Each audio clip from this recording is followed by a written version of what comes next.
Ahoj děvčata, dneska máme výklad karet na dnes. Myslete si otázku nějakou a zeptáme se andělu. Jsou to rady andělu, ano. Takže co nám radí anděle v danou situaci dělat nebo nedělat.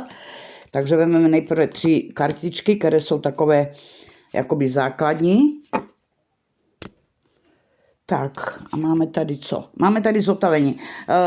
Tohle je pro vás takové období zotavování, léčení. Ano, nemusí to být zrovna nemoc, ale může to být takové vaše třeba nějaké negativní pocity, jo, se kterými se potýkáte. Znamená to, že zotavení, že ty okolo vás negativní energii časem zmizí. I když se vám teď to nezdá, jo, čeká vás nějaká radostná budoucnost, ale musíte si dopřát dostatek času, abyste třeba znovu načerpali ty svoje síly. Tato karta může také znamenat, že vaše zotavení je téměř u konce, ano, nebo je už úplné, jo. Pošlete, jak se říká, do nebes slova vděčnosti a začnete plánovat další fázi vašeho života, nového života. Tak a jdeme na kartu číslo 2, co nám říkají. Wow, a je to ano s vykřičníkem. Ano s vykřičníkem. Andělské rady mají 2 ano, jedno bez vykřičníku, jedno s vykřičníkem. To znamená, že super, výborně, rozhodla se správně. Ano, není důvod pokračovat v zkoumání nějakých dalších možností.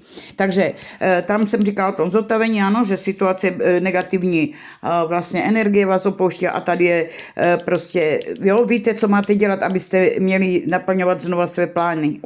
Udělali jste, dejme tomu, se pro něco rozhodli. Tady je, že jsi udělal správné rozhodnutí, jo, které můžou představovat, dejme tomu, nějakou zkoušku na vás. Pokud je úkol, který máte před sebou, náročný, jo, nebo škola, zkoušky a tak dále, dokonce sklíčující, pak při uskutečňování těch svých plánů důraz byste měli na optimismus, prostě pozitivu a tak dále a sebelásku. Takže jednoznačně ano, jo, je to každý krok, který vede k tomu. A jdeme na kartu 3. Tak a karta číslo 3 je tu něco lepšího. Je tu něco lepšího, takže nebesa pro vás nachystala něco krásného. Tady máme to zotavení, tady máme vykřičník ano, jo?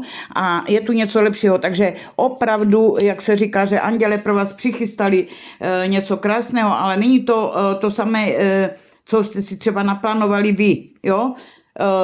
Zeptejte se sami sebe, co byste měli, dejme tomu raději. A přesně to, o co jste požádali, nebo to, co vám přinese větší radost a naplnění, jo, to posílají. Někdy má pro vás anděle přichystané radosti, které vy ani sami neumíte jakoby popsat, jo. Vy řeknete něco jiného a nakonec zjistíte, že vám přišla radost, kterou jste ani nečekali. A ta je třeba ta správná. Tak a já ještě vytáhnu kartu, jestli nám ukáže nějaká časová kartička se tady. Ano, a stane se tak do několika měsíců, ano. Takže vidíte, že úplně super to zotavení, jo, ta špatná energie. Ano, jednoznačně, je tu pro vás přichystané něco lepšího a do několika měsíců ode dnes se tak stane. Cesty osudu, Jaruška, přeji krásný den.